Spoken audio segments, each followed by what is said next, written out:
Oliveira, space-time covariant approach to relativistic quantum clocks. Okay. Let me just keep track of my own time so I don't Okay. get too lost. All right. So, hey everyone. So my name is Eduardo, and I'm going to talk about a space-time covariant approach to relativistic quantum clocks, and then I'm going to speak a little bit about unitary evolution and quantum time dilation in the positive mass sector. So this talk is very pedestrian, and the formalism is not complicated at all, and I have filled it with a lot of steps, so hopefully it's understandable. So this is the outline of the talk. I start with a little bit of context and motivation, and then I go to my formalism with relativistic quantum clocks. First of all, I do the classical formalism, and I build the classical constraints that appear in relativistic particle mechanics, and I show how you can decompose them in positive and negative mass sectors. After that, we add some covariant couplings to external fields so that we can accelerate our clocks dynamically and look at time dilation for both inertial and accelerated clocks. Then finally proceed to the quantization. I will sketch very briefly the POVM time observables that we use in our scenario. Then I'm going to talk about the local time evolution for a single clock and how to decompose it in the positive mass sector for a few different cases. And then how the situation changes when we consider multiple clocks and how you have to introduce a couple extra global constraints that have to do with foliation in the space-time. Then finally, I'll give a few applications. I'll discuss quantum time dilation for inertial and accelerated clocks.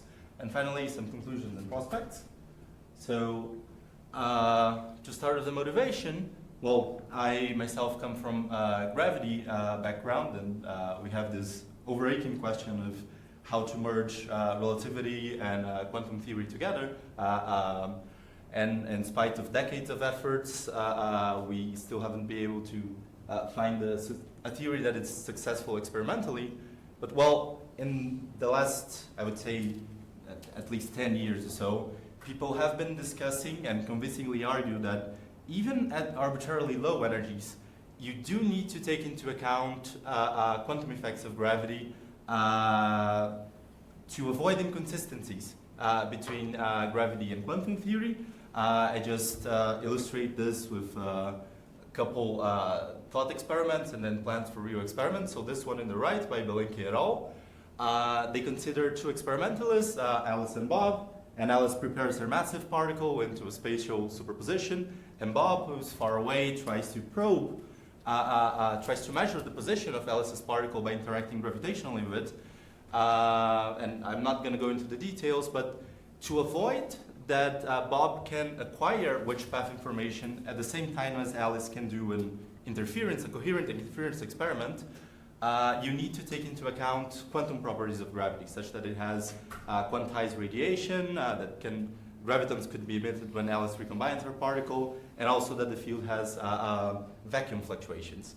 Whereas in this experiment in the left, by the thought experiment in the left by Bose et al., the proposed experiment, you take a couple particles and put them in spatial superpositions and let them interact only gravitationally and ask whether this can generate entanglement between those particles. And actually, this is exactly the kind of experiment that Markus Ospelmayer is trying to do. And although it's a huge challenge, it's expected to be feasible within the next couple decades. And well, presumably, those kinds of situations are the type that you would have to describe with coherent superpositions of metrics. In this case, superpositions that are entangled with their matter sources, so some kind of state that goes like this. And then we pose the question of how can we make sense of such metric space-time superpositions, and how could we measure those in principle? And to talk about that, well, first let me go a step back and talk about general relativity. In GR, we have this mathematical description of space-time as smooth manifolds with a metric and then events on it. But of course, we have this huge mathematical redundancy in it that is given by diffeomorphism symmetries. And so the actual observables that you can build in a space-time should be invariant under those diffeomorphisms. So just events lost in space-time, like this P and Q, are meaningless. However, if I put some physical objects, some physical reference systems in my space-time, say two world lines, A and B, and they cross at a couple different events, P and Q, then I have a way to identify those events physically. And moreover, I have some geometrical quantities that is supposed to be invariant under diffeomorphism, such as the proper time that elapsed in each of those world lines between those events. So a class of reference systems that we're going to use throughout the talk are clocks, basically. And when we say, when we're talking still about classical GR, clocks are very good reference systems because not only they so mark your events throughout your world lines, but also by looking at the proper time at each instant around the world line. So by looking at some dynamical internal degree of freedom and the value that it takes at each point, you have a diffeomorphically invariant way to label your events. And in fact, if you have sufficiently many clocks around your space-time, that's in principle all you need to probe curvature, to probe your metric, and test the predictions of your gravitational theory. Now, in GR, we have, as was discussed extensively here, this thing called the problem of time, which refers to the fact that extrinsic time evolutions, so some maps that take initial Cauchy surface into an involved Cauchy surface, they're also diffeomorphisms, and then the Hamiltonian associated with them is constrained to vanish, and this is called the problem of time. That's, although the system didn't evolve at all. And of course, we know that the solution is that you should think of time evolution as happening intrinsically. So if you have clocks permeating your space-time and you're looking at correlations between your clock and some other system of interest, then you do observe time evolution, but again, through correlations between two physical systems. And, well, when you quantize those theories, you end up with the Wheeler-DeWitt equation, which is just the quantum version of it in canonical quantum gravity or so. And, well, GR is complicated for several reasons, but the Wheeler equation has inspired a similar kind of timeless formulation of quantum theory in several different scenarios, usually simplified scenarios, with a finite number of degrees of freedom. So usually some toy models, often in non-relativistic scenarios. And then in those kinds of scenarios, you build a kinematical Hilbert space, which you partition into a clock subsystem and another system of interest. And then when you can split your Hamiltonian in this easy separable form, that the clock's not interacting with the system, you can, from this frozen state, from the Wheeler equation, just recover a usual Schrödinger evolution. And of course, we call this big state here that encodes the entire history, just history states, in the physical Hilbert space, which is the one that contains all the solutions of, to your constraint equation. So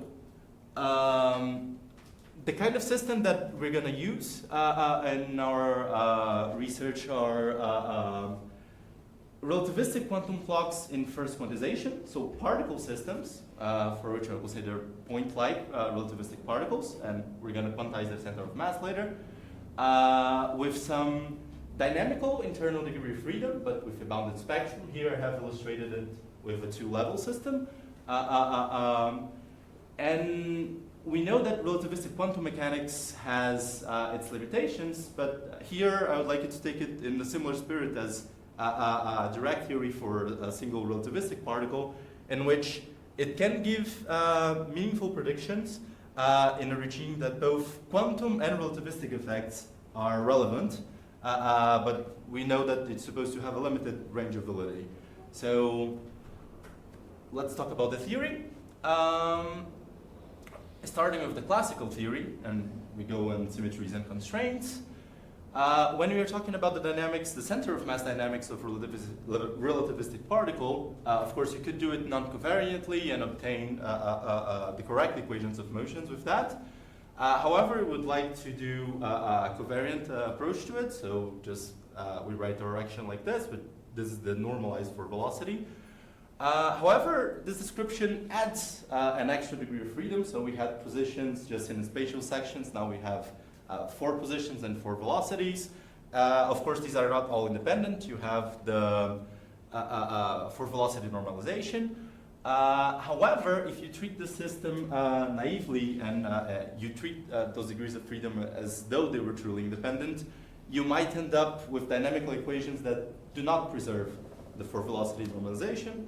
And well, one useful way of thinking of this extra degree of freedom is to associate it with the reparametrization symmetry of your action.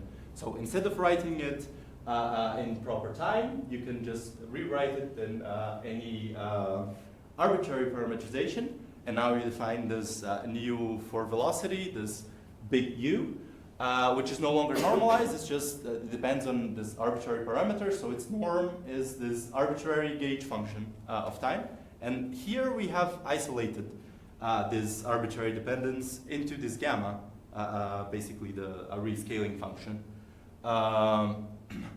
And well, this reparametrization symmetry, in turn, will imply that when we go to our canonical formalism, that the canonical Hamiltonian is bound to vanish, just like with the Wheeler equation, but now we have reparametrization symmetry, which is much simpler, playing the role of the diffeomorphism symmetry that we had in GR.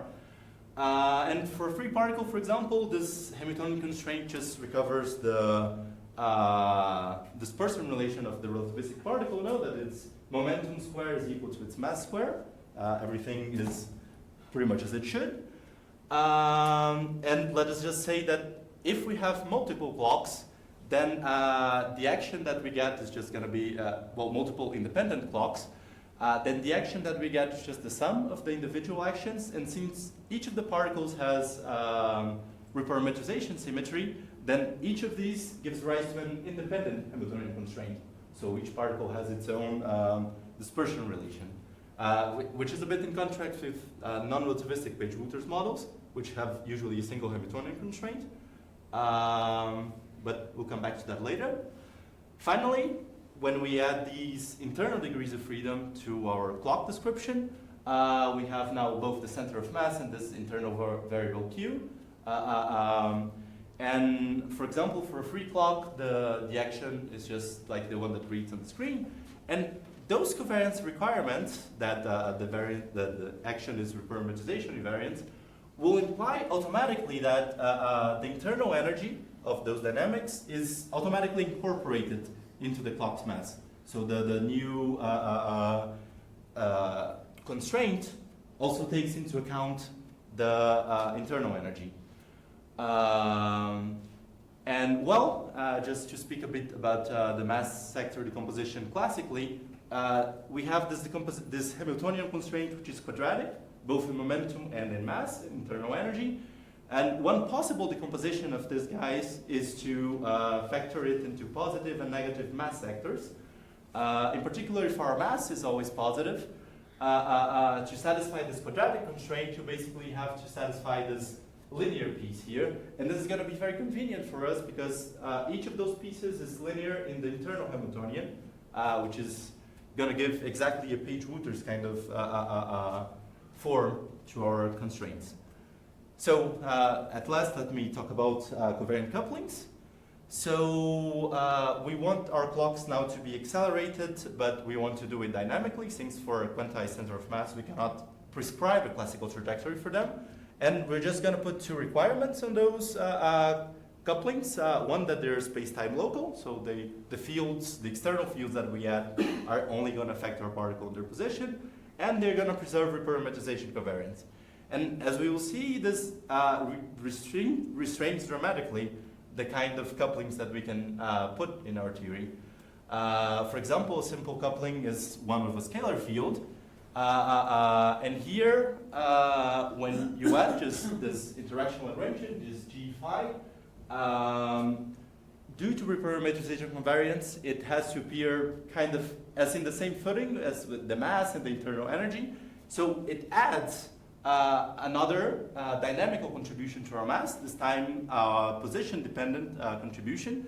You see this in the classical equations of motion. So the gradients of the field is going to yield a force that moves our particle around, but also the absolute value of the field contributes to the particle inertia, so it appears multiplying the acceleration. And of course, when you do the canonical transformation and look at the constraints, it also appears in the momentum constraint, so it gives an extra contribution to our mass.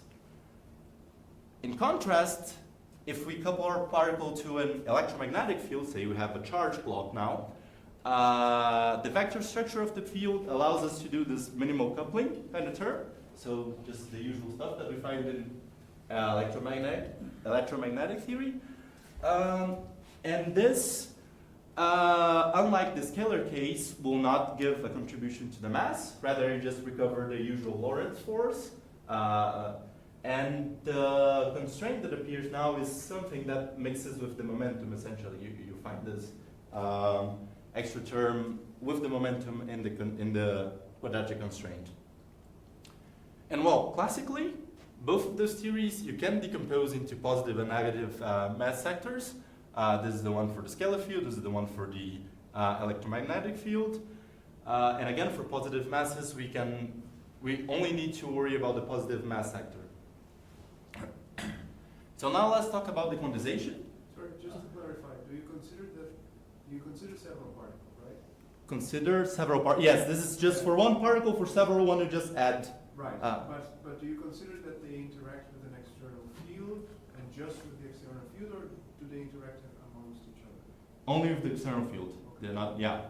So I don't understand why are you putting external fields actually? To dynamically accelerate the particles, essentially. I want to look at accelerated clocks, but I cannot, for a quantized center of mass, I cannot prescribe a trajectory for the clock. I need to put some dynamics that will generate. It's like putting an external potential, only I have to make it. Why do you want to accelerate the particles? Well, we know from time dilation that inertial clocks and accelerated clocks, say if you do different space-time trajectories, that they will have different proper times. So I want to create time dilation, essentially. You don't need to have intrinsic acceleration for that. What do you mean? You just have to have different paths, and they can be. Yes, but to create different paths, I cannot postulate external paths. My center of mass is a dynamic variable, so I need to add in the dynamics how I'm producing those trajectories.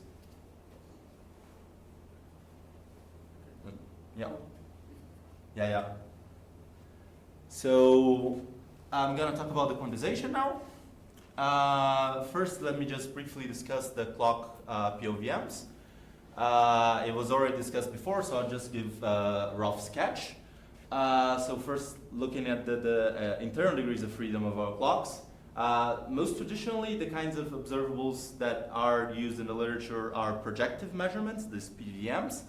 But they require ideal clocks that have an unbounded Hamiltonian, both from above and from below, which is pathological in many respects. So we want to avoid this and always handle with clocks with a bounded spectrum. So in particular, we want to avoid any inconsistency with our relativistic particle mechanics. We don't want to go into any regimes that we should have particle creation or something like that. Also, since these clocks are the tool that we're using to measure space-time intervals, well, we want to avoid that they themselves would create a large space-time distortion. I'm not gonna do a gravitational theory here, but in principle, they would distort the space-time in which they're present, so I want their energy spread to be bound as well. And finally, we want the mass of our clock to remain positive. And in fact, we'll consider situations in which it's bounded both from above and from below. So we have the spectrum for our mass operator that stays within those bounds. And then just to sketch briefly some properties of the POVMs. We can essentially define these time covariant states for them, regardless of the specific form of the spectrum of the clock. In particular, we're going to consider a bounded one. But we can define it like this. And then they will be time covariant under the Hamiltonian flow, which is the property that we need for them to serve as clocks. They will also be, they show this completeness property, so we can write any states in the clock subspace as these, a combination of these temporal states. Unlike ideal clocks, they will generally have a finite temporal resolution. So there's these here, in the case of ideal clocks, that the spectrum stretches from -infinity to infinity. This will just be a Dirac delta function. Here it's not. It usually has non-orthogonal states for different times. And finally, we can have well-defined probabilities for measuring our clock at any given time interval that we want. So let's talk about the quantization of our full theory, of our full constraint theory. First, talking about the time evolution of a single clock. I had the classical quadratic constraint that I will translate to this quantized operator here in the Hilbert space. And since the positive and negative mass sectors define these linear Hamiltonians which commute with one another, I can do this split. And then, I just need to look at the again, for a positive spectrum for MS, I just need to look at the positive sector, that all the solutions to my Hamiltonian constraint will be in the sector. And this constraint is conveniently linear in the Hamiltonian of the clock. So I can generate usual unitary conditional time evolution through this. When you look at the history states, we can diagonalize our constraint basically using eigenstates of both the internal state, the internal variables and momentum eigenstates for our external variables. This delta will only be satisfied for the momentum lying within the appropriate relativistic dispersion relation. So if our mass is bounded between this m plus and m minus, we only have solutions in those stripes, essentially. Our momentum has to be time-like and it has to be, within the mass spectrum. However, this does include both the positive energy and negative energy solutions. So we can have B0 greater than 0 and smaller than 0. There are solutions that run forward in time and backward in time. And which energy sectors you include is basically down to the choice of which guys you choose to put into your history state, or which initial conditions you choose, essentially. We can cast our history state in a time evolution form like this, and we can write an initial value formulation for the theory. Only this psi naught that appears here, again, should be within those bounded regions, those orange stripes, so that it satisfies our constraint. And then we can do the normal unitary time evolution of our system. And we can convert it to a real space representation via Fourier transform. And we call this object, which is the real space representation, the world function of our clocks, such that for each value of a tau, we have this distribution in space-time. It's, kind of like a wave function, but in space-time, and for each value of tau, you have a different one. So that's why we call it the world function. Let's consider a specific example in the case of our free clocks. So if you take a continuous spectrum clock ranging from minus omega to omega and prepare a clock in a Gaussian state, essentially like this, at rest in a given coordinate system. And here we just put this chi to ensure, this is a step function to ensure that we stay within the bounds of our constraint. Then we can compute the exact time evolution, this integral form. And if we consider our Gaussians to be sufficiently tight, this is a weakly relativistic regime, we have a very simple Gaussian form for our wave package, which just reminds a free particle in non-relativistic quantum mechanics. So you have a Gaussian spatial package that diffuses within proper time now. And the temporal component basically moves linearly with time.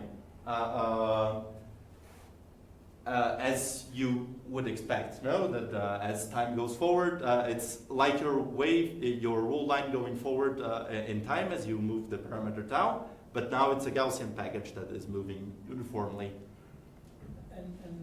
Yep. Delta prime is the time derivative of delta? No, sorry, delta prime is a new delta which is dependent on time. I didn't put the explicit formula here, but it's essentially delta that is diffusing in proper time. It spreads. It's like delta 1 over something that is squared in proper time. I can go to the, That's right. but yeah, but it's just it's a new function of proper time that is increasing for tau greater than 0. And then let me go to an explicit example of an accelerated clock, which is the electromagnetic case. Again, we can split it in the positive and negative energy sectors. They commute with each other, so we can do this split without any costs. And again, we recover unitary evolution for this guy. And for concreteness, let us look at a specific example, which is kind of simple to interpret. We're going to look at uniform magnetic field, which is pointing along the z-axis, and consider charge clocks in those. Well, we know that the classical orbits associated with those are just circular orbits with cyclotron frequency, which depends on the charge, on the mass, and on the field, essentially. And here I'm neglecting radiation reaction and things like that. Anyways, when we consider our Hamiltonian constraint, we can split it into parallel and transverse. And the transverse one, which is associated with the magnetic field, I can remap as a harmonic oscillator. I can diagonalize it, and in those quantum numbers, no energy, momentum along that direction, and circularly polarized quanta. And I can build with those guys coherent semi-classical states that look like quasi-classical circular orbits. They're like this, and they have some mean energy that includes both the rest energy and the kinetic energy along those orbits with their characteristic fluctuations. And if we prepare our remaining degrees of freedom as Gaussians, as we did before, we end up with a world function which has this functional form. I'm a bit confused. Are you in a Minkowski background? Yes, this is a Minkowski background. I was talking about superpositions of metrics kind of as a motivator, but all the work that I've done here is within a fixed background. That's why you need external fields. Okay. And then here, well, the z portion of the world function just diffuses as a free particle does. The transverse ones are going to be in quasi-circular motion. And the temporal one is just, again, advancing proper time, but now with this effective gamma factor, which depends on the kinetic energy of the particle in this setup. And then just talking about some difficult cases to do the constraint decomposition. So for the scalar field, like I mentioned, we get this position dependency on the mass, which now doesn't allow me to decompose this quadratic constraint into two linear ones because those terms do not commute anymore. So the mass and the momentum are no longer commuting variables for those cases. This kind of issues also appear when you consider a particle going into a curved space-time, for example. Generally, you have some ordering ambiguities on how you define, say, your p-square function, because it has some position dependency on the metric, and those in particular are going to be an obstacle if I want to do this decomposition in positive and negative mass sectors. Although they also plague the energy decompositions. Now if you want to go to positive energy and negative energy, you have similar issues. And usually the mass decomposition is a bit simpler, but there may be a few exceptions, such as static fields and things like that. Finally, let me talk a bit about foliations and the global time evolution. So like I said, for multiple clocks, I have independent constraints for each clock. And a large class of states in this constraint in my physical Hilbert space are going to give me independent probabilities for for all of the clocks readings, even if they're in similar motion. So if I have two clocks in rest with respect to one another, if I don't impose any extra global conditions of them, the probabilities of each clock reading some proper time are going to be completely independent of one another. So we need to impose further restrictions in our physical Hilbert space to end up with a commensurable time evolution between those clocks. So Yeah. you keep saying that they have multiple constraints here, but can you not reparameterize all of the trajectories, at least at the classical level, such that they're all being defined relative to one sort of background coordinate time? And then you just get one constraint, and you sort of combine all of them together. So you don't necessarily need to.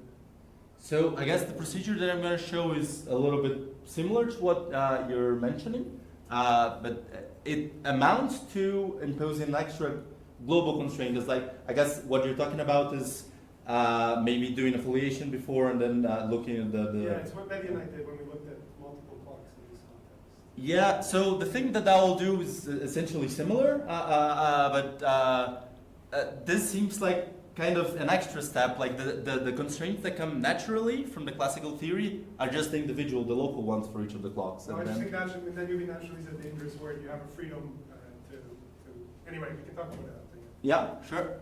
But then, yeah, the thing that we do, I guess, kind of similar to what Alexander has anticipated already, we are going to apply this global projector kind of object in our Hilbert physical space. And it's kind of analogous to choosing a space-time foliation. In the same way that when you're describing a classical dynamic, say, if you want to say what the state of the clock B is when the state of the clock A is like this tau star, well, you have to, if you want to identify the configurations for space-like separated clocks, you need to identify the event somehow, and this is through some arbitrary affiliation. But once you choose affiliation, then you can say what the state of clock B should be when you specify the state of the clock A. So here you do a kind of analogous thing, but within the physical Hilbert space, and then you're projecting the external time coordinates to be the same for a choice affiliation, essentially. And of course, there's some arbitrariness in this choice. You could choose many different affiliations, and then this would give you different states. However, you can still, there's still invariant observables that you could look in this formalism. In our applications, we're essentially just going to look at globally flat simultaneity surfaces, just the generalization for more than two particles is that one. And then we construct new states in our physical Hilbert space. Say we have a solution already. We then produce what we call a foliated solution by applying this projector, which will have this form. It's a foliated global history state.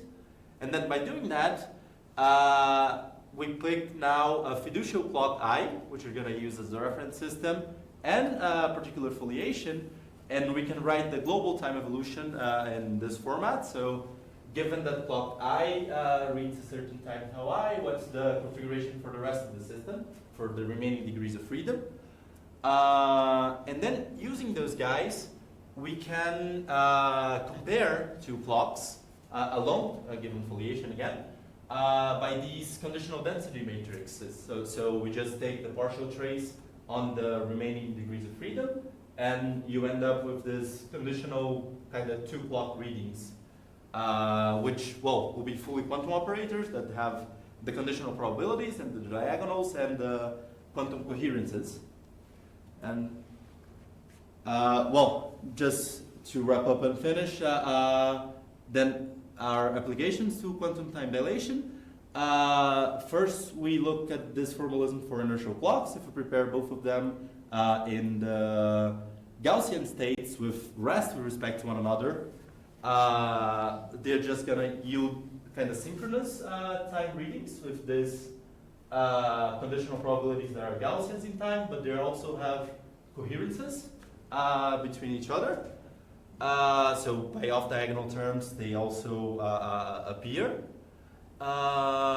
Then, if you consider those one state that is boosted with respect to one another, then the density matrix that you obtain peaks now at a different time dilated probability. Also, you still have the coherences appearing here.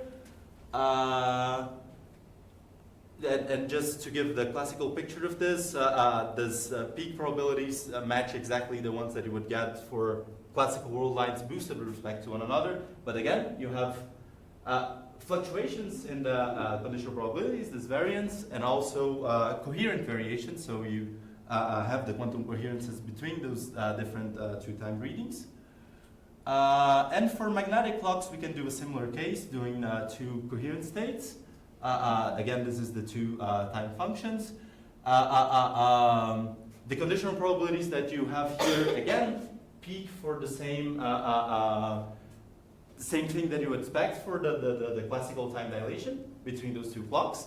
But however, now you could probe these guys locally. You wouldn't have to probe them at a distance because you could arrange your trajectories in such a way that you could only compare your clocks, say in the intersections, for example. Since I have run out of time, let me just conclude and tell a bit about the perspective. So we have presented a covariant formalism to treat quantum clocks in first quantization. The internal and conditional time evolution is local even for accelerated clocks, although this requires us to be able to do the decomposition. And we can obtain quantum time dilation with coherent conditional density operators.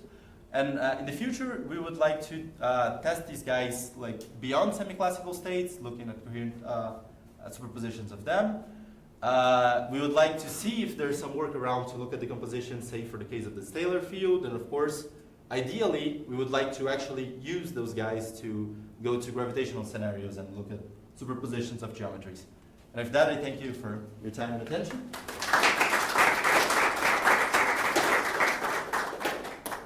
Questions? So, can you explain to me what were the assumptions in the paths? I wanted to understand more precisely why you introduced the external fields. Because couldn't you assume that the paths are converging or that they're reflected or? No, so you could not assume this a priori because, again, we're dealing with something that has a quantized center of mass. So you cannot just prescribe a trajectory for the paths. You really have to deal with accelerations dynamically here. Like you have, when you go to a first quantized theory, you have the X and P operators. So what are you assuming for the initial data for these paths, for these particles? So the ones that I have considered here is the simplest possible, just these Gaussian kind of states. At spatial separated distances and with momenta. Yeah, so it's a Gaussian both in space and momentum. Now we just do the Fourier transform to get the reciprocals.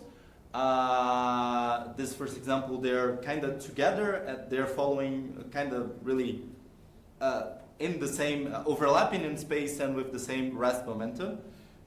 In this one,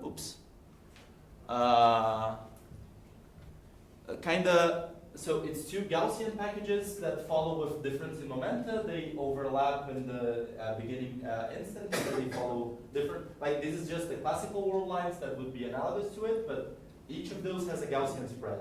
So this is the case for inertial clocks.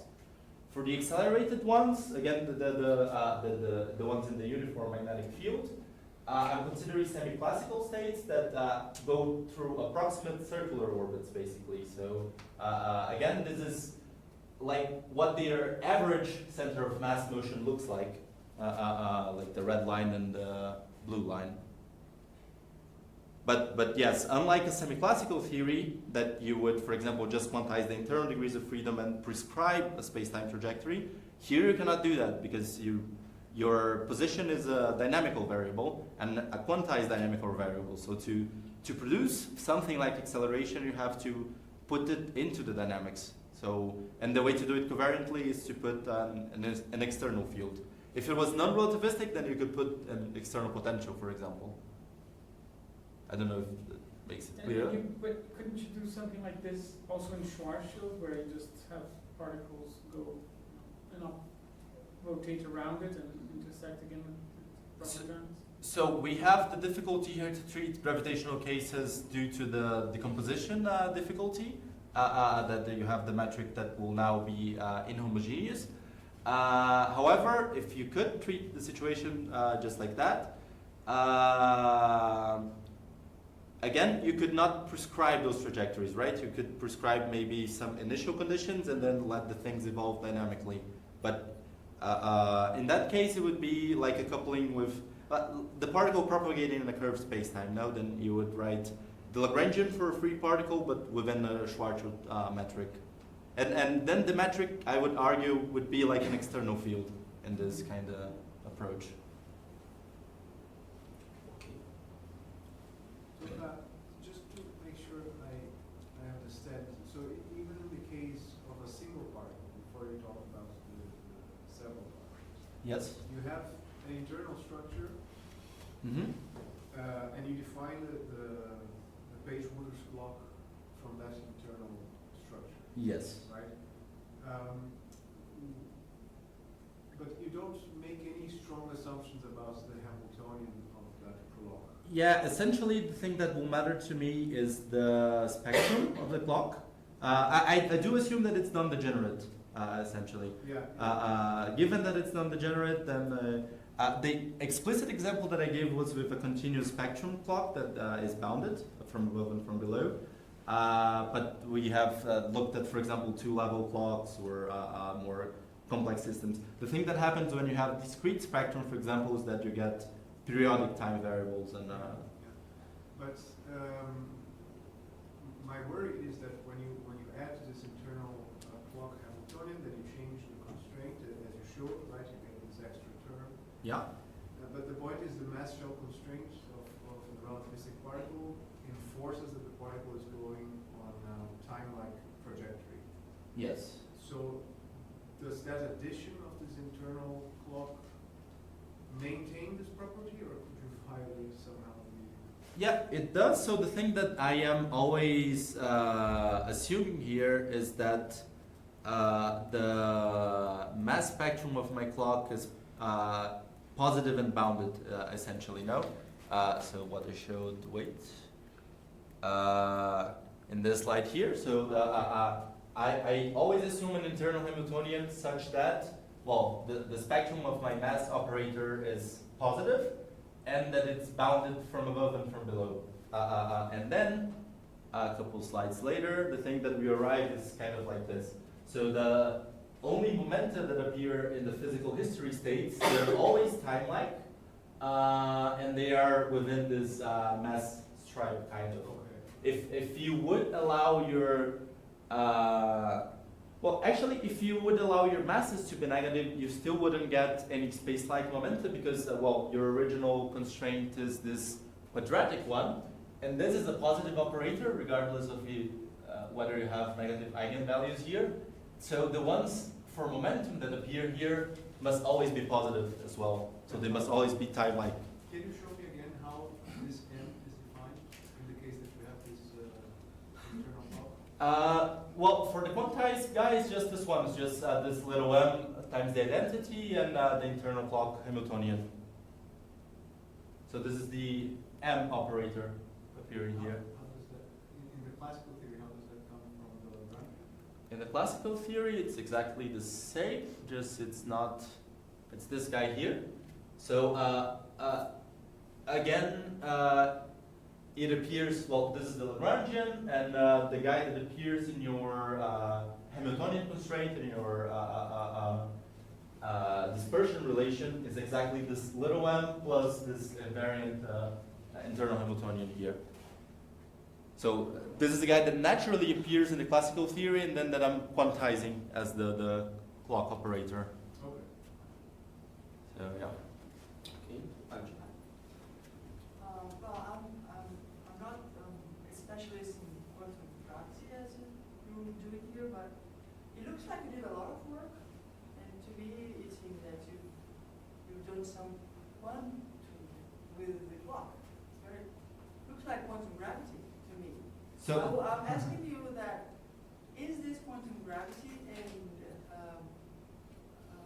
if it is not, what do you have to make better? So it's not. It looks like quantum gravity to me. Okay, it's not quantum gravity at all. All these theories are in fixed space-time, and in particular here it's in Minkowski space-time, so I still have a fixed background metric. The thing that is quantized here is the clock, and then of course we would like to use a similar structure, these quantum clocks, to potentially measure something beyond a classical space-time, so to look at superpositions of metrics. So the thing that I would have to do, I guess, to go to a quantum regime kind of gravity, is to consider not my system in a classical space-time metric, but to look at superpositions of metrics. But still here, it's all done in a fixed background, Minkowski space-time. Oh, but okay, but it's still Minkowski is relativity, right? Yes.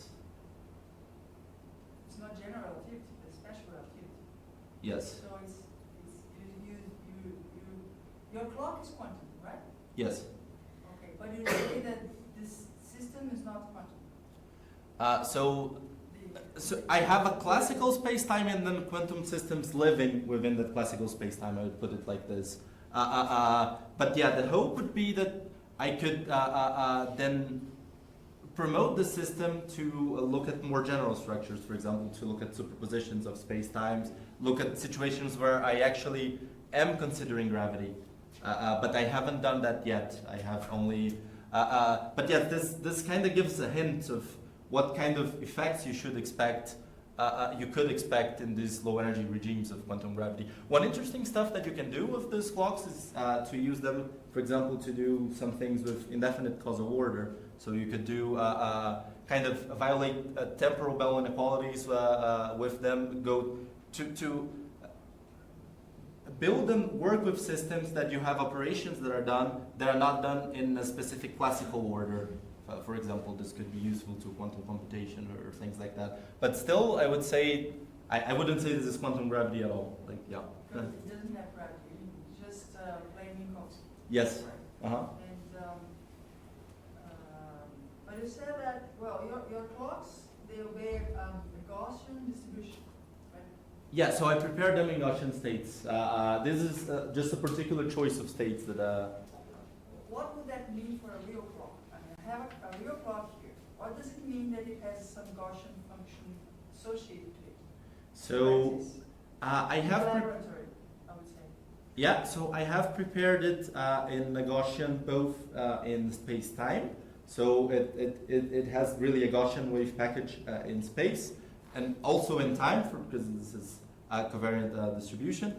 And since my external variables are constrained with my internal variables, this also affects how the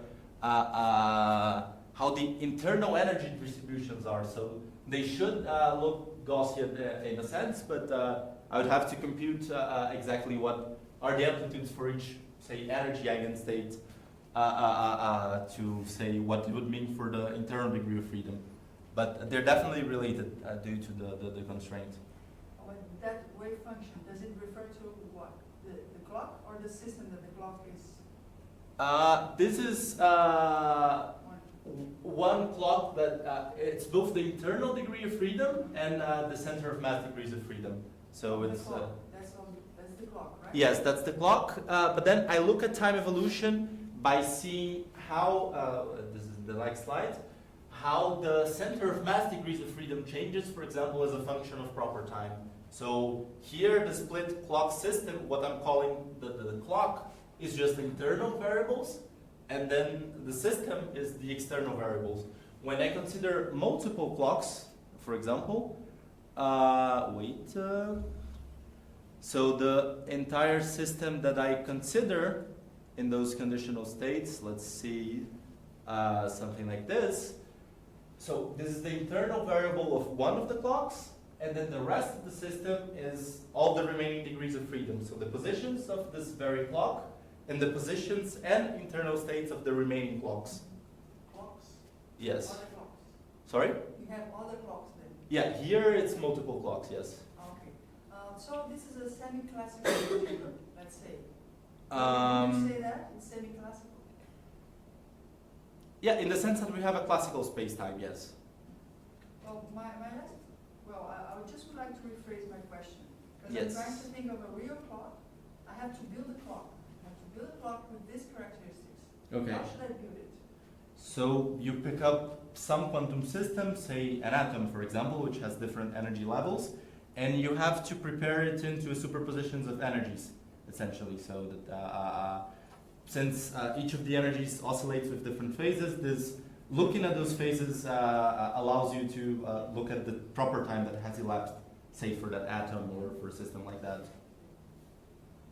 And the Gaussian, where does it enter? The fact that it's a Gaussian.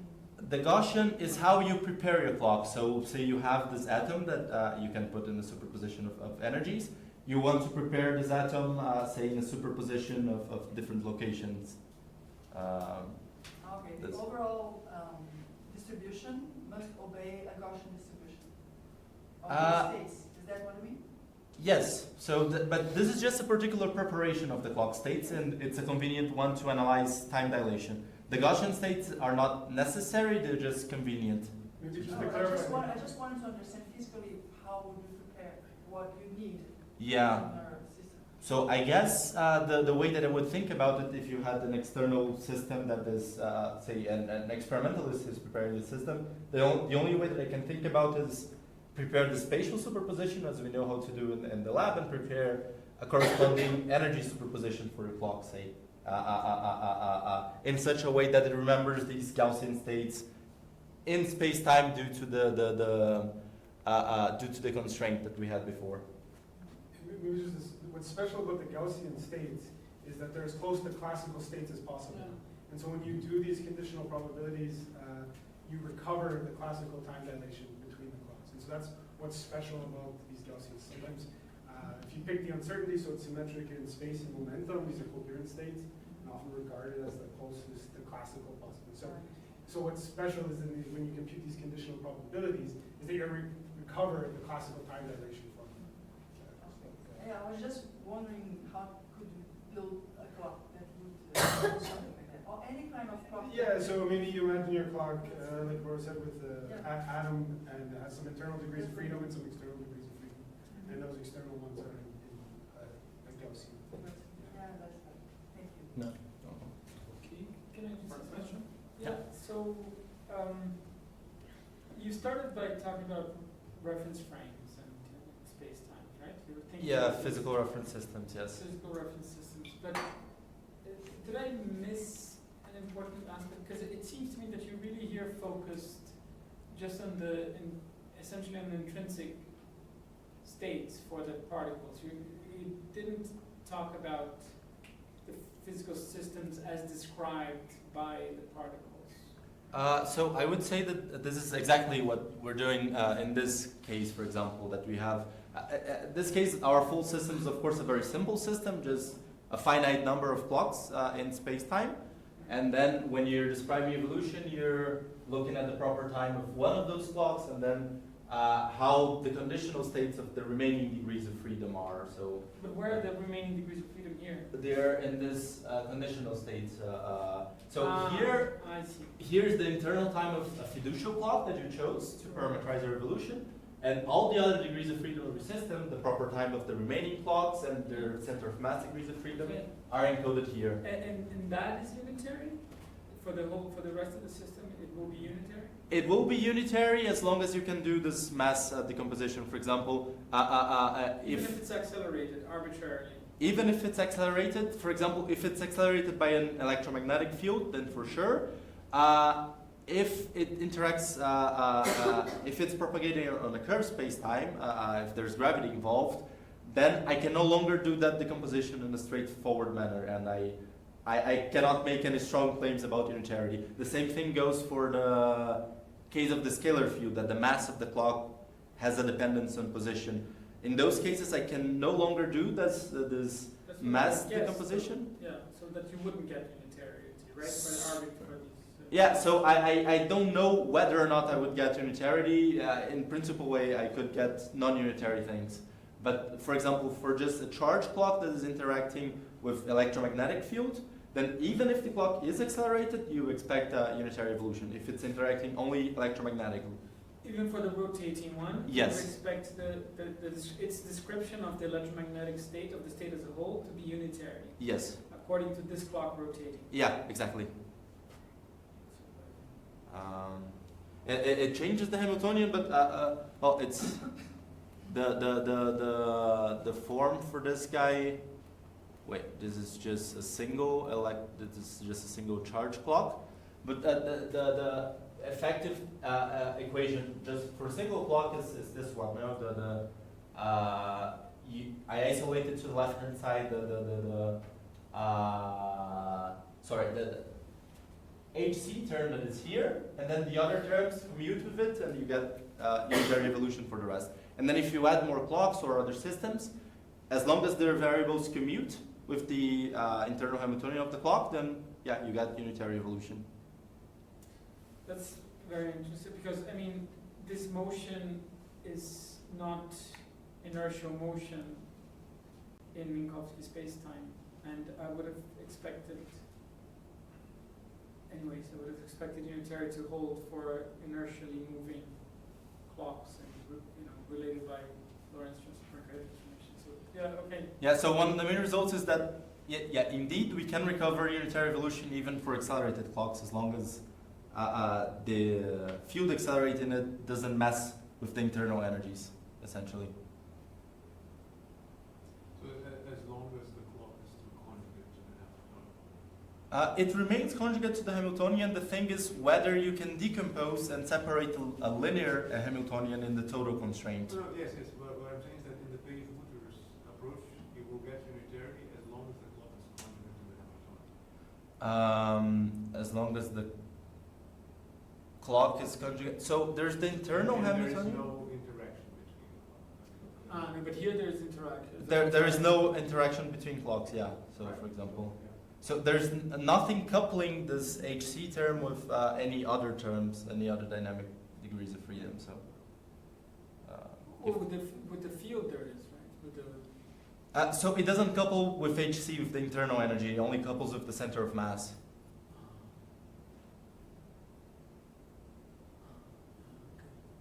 So it doesn't couple with the electromagnetic field. With the internal energy levels, for example, yeah. Well, this is an abstract description of the internal. If your mechanism, your internal mechanism is electromagnetic, then in principle you could have this kind of interference. So you want to use a different mechanism for the internal clockwork and for the external force, I would say. Okay, thank you again. More questions? More questions? Or not? No. Okay, thank you again. So, thank you.